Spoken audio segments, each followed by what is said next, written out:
Good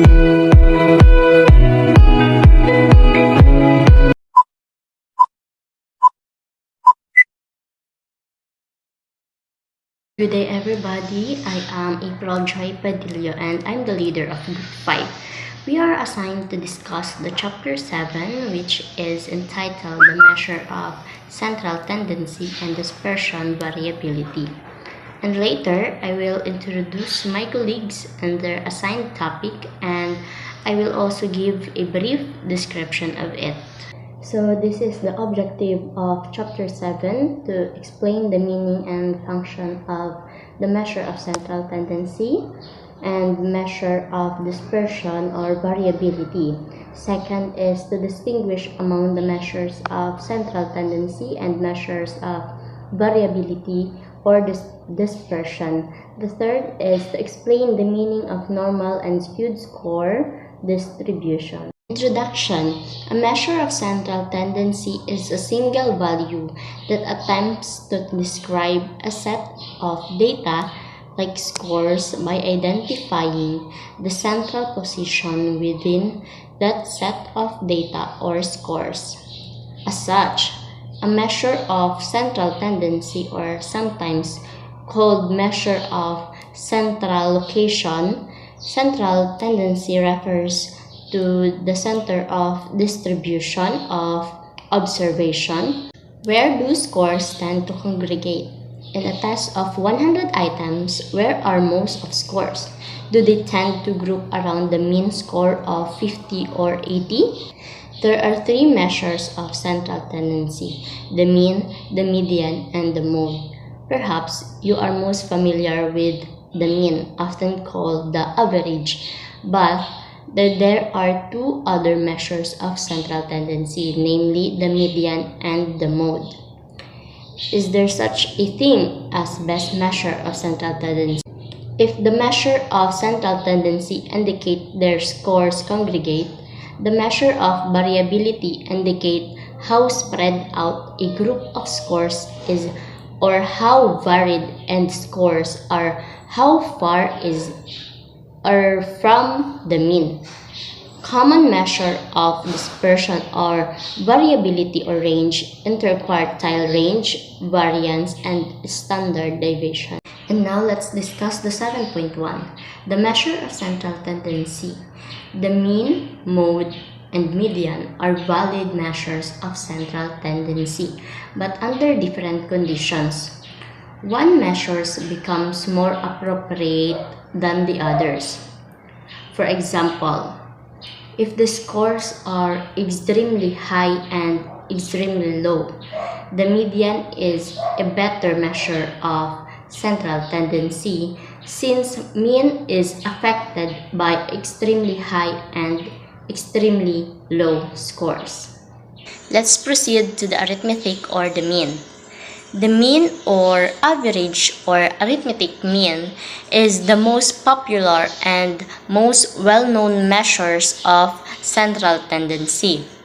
The mean is equal to the sum of all the values in the dataset divided by the number of values in dataset.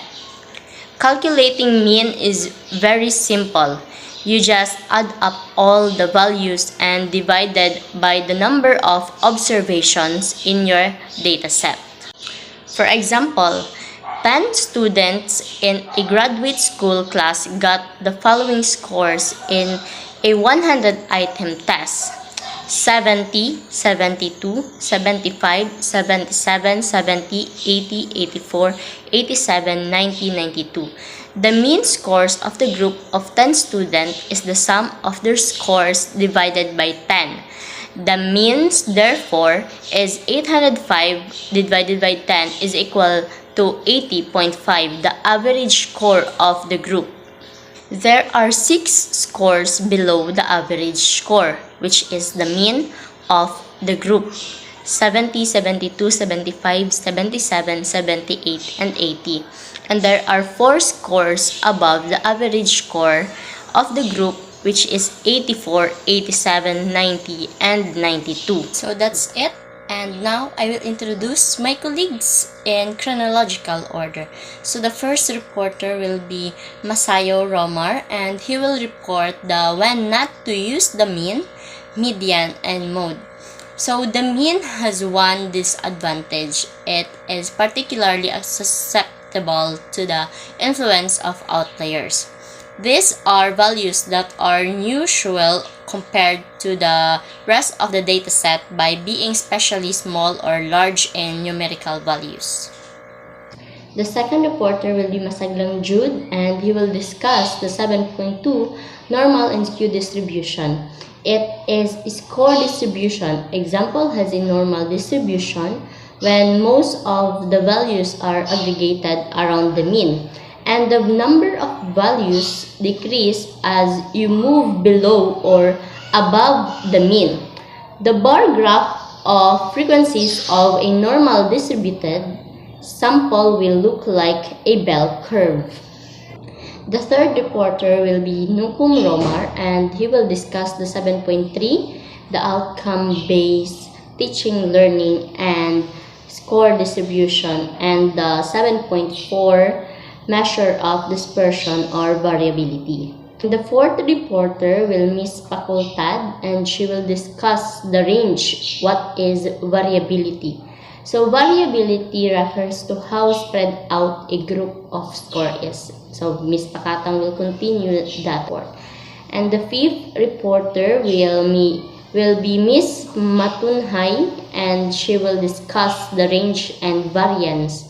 So range is the most simple measure of variability, while the variance can also be defined in terms of how close the scores and the distribution or the middle of the distribution.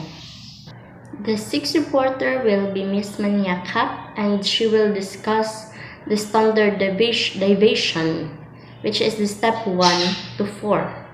The next is Miss Pakhatang, and she will discuss the sample standard deviation, the step 1 to 4. And the second to the last reporter will be Mr. Monter, and he will discuss the 7.6 more notes on standard deviation. And last but not the least is Mr.